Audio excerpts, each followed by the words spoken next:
समझते हैं हम लोग प्रकाशिक समवायता के बारे में। पिछले वीडियो में हमने आपको ज्यामितीय समवायता के बारे में बता दिया था। तो आइए स्टार्ट करते हैं प्रकाशिक समवायता। ध्यान से देखें, वे संकुल यौगिक जो समतल ध्रुवित प्रकाश वे संकुल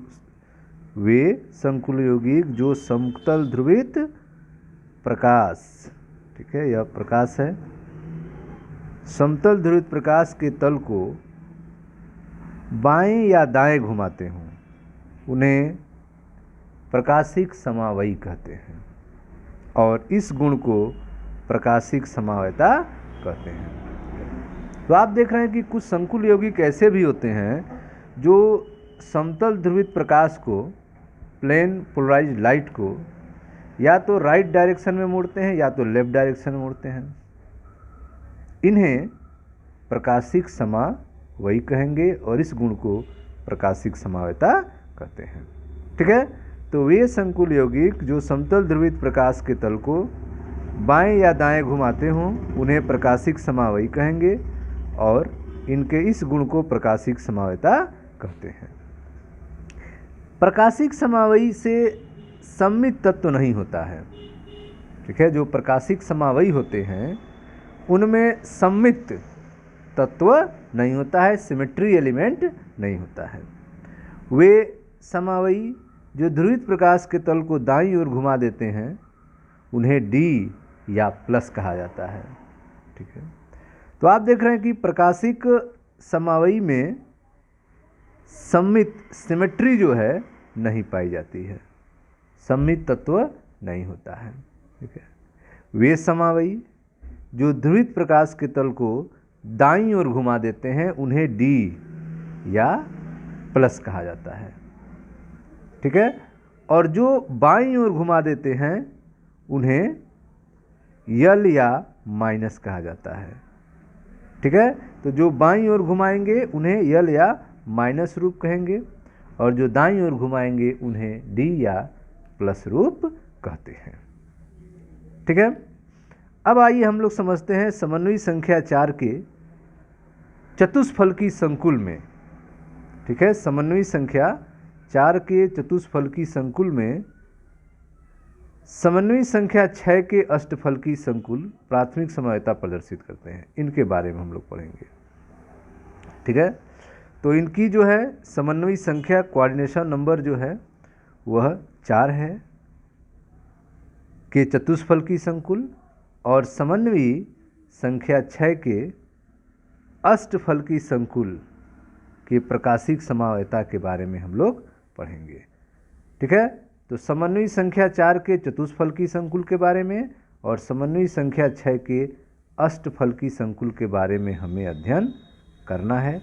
तो आइए स्टार्ट करते हैं। पहले चतुष्फलकी संख्या 4 के ठीक है, चतुष्फलकी संख्या 4 के चतुष्फलक के बारे में चलिए स्टार्ट करते हैं। चतुष्फलकी संकुल, द्विदंतुक सममित लिगैंड। इसमें लिगैंड कैसा है? द्विदंतुक है, सममित है। द्विदंतुक सममित लिगैंड युक्त चतुष्फलकी संकुल प्रकाशिक समवायता प्रदर्शित करता है। ठीक है, तो आप देख रहे हैं कि द्विदंतुक सममित लिगैंड युक्त चतुष्फलकी संकुल जो है वह प्रकाशिक समवायता प्रदर्शित करता है। जैसे आप देख रहे हैं कि उदाहरण है, इसका उदाहरण है NiCH2NH2COO है, यह इसका एग्जाम्पल है। स्ट्रक्चर अगर देखा जाए तो आप देख सकते हैं इसमें यह आपका मिरर लगा हुआ है, प्रकाशिक मिरर है, और यह आपका Ni, ठीक है, NiCH2NH2COO है। ठीक है, जिसका मिरर इमेज जो है यहाँ पे बगल में बना हुआ है। यह वाला पार्ट जो है यहाँ चला गया है और यह वाला पार्ट जो है इधर आ गया है।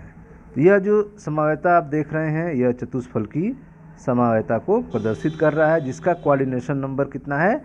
4 है। ठीक है, तो समन्वयी संख्या 4 के चतुष्फलकीय संकुल में आपने देखा। अब हम लोग देखेंगे कि समन्वयी संख्या 6 के अष्टफलकी संकुल में।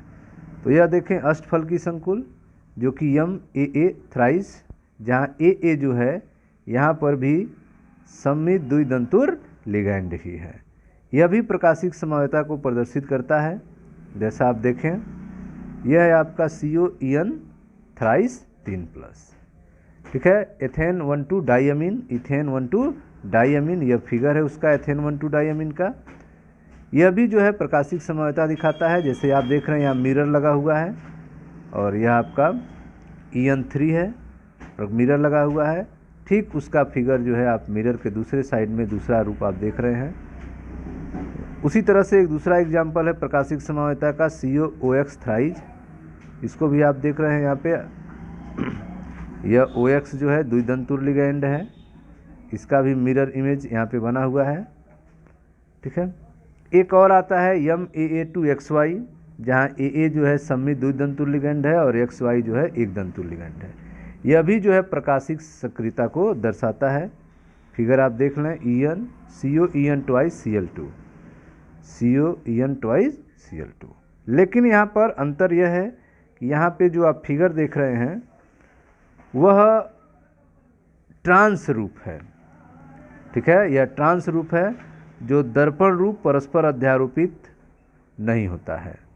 यह जो दर्पण रूप है यह परस्पर अध्यारोपित अगर होगा तो उसे, ठीक है, सक्रिय कहेंगे और असक्रिय कहेंगे। जैसे यह पहला आप देख रहे हैं, यह ट्रांस रूप है। ट्रांस रूप क्यों कह रहे हैं? क्योंकि यहाँ पे आप देख रहे हैं Cl और Cl ऊपर नीचे जुड़े हुए हैं, 180 डिग्री बन रहा है, इसलिए यह ट्रांस रूप है।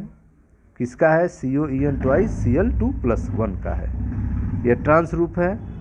और यह जो है परस्पर एक दूसरे पर अध्यारोपित भी इनको कर सकते हैं।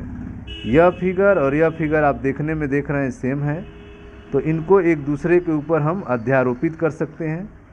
जब एक दूसरे के ऊपर हम अध्यारोपित करेंगे तो इसका मतलब यह प्रकाशिक असक्रिय होगा, प्रकाशिक असक्रिय होगा, ठीक है। तो ऐसे दर्पण प्रतिबिंब जिनको एक दूसरे पर अध्यारोपित कर सकें वे प्रकाशिक असक्रिय होते हैं, ठीक है। एक और देखते हैं ट्रांस रूप। इस ट्रांस रूप देख लिए, अब हम सिस रूप देखते हैं। यही इसका सिस रूप है, जिसमें इसका जो दर्पण प्रतिबिंब होगा वह प्रकाशिक सक्रिय होगा, क्योंकि इसको अध्यारोपित नहीं कर पाएंगे, ठीक है। यह इसका सिस रूप है। सिस रूप क्यों है? क्योंकि आप देख रहे हैं Cl एक साइड में है, इसलिए यह सिस रूप है। और इसको हम एक दूसरे के ऊपर अध्यारोपित नहीं कर सकते हैं, इसलिए यह क्या है? प्रकाशिक सक्रिय होता है, ठीक है। एक उदाहरण और यहाँ पे दिया गया है, जैसा कि आप देख सकते हैं, वह है आपका MAAX2Y2 टाइप, जहाँ AA जो है सममित द्विदंतुर लिगैंड है और XY जो है एक दंतुर लिगैंड है। यह दोनों जो है ड्यूअल समावयी अवस्था में पाए जाते हैं। आप देख रहे हैं इसका यह D रूप है, यह L रूप है, COEN NH3 twice Cl2, ठीक है। इसमें जो है यह इसका D रूप है और यह इसका L रूप है। यह दो रूपों में पाया जाता है। तो ये थे आपके कुछ प्रकाशिक समावयी यौगिकों के बारे में। मिलते हैं नेक्स्ट वीडियो में, जहां अगले टॉपिक की चर्चा की जाएगी। Thank you.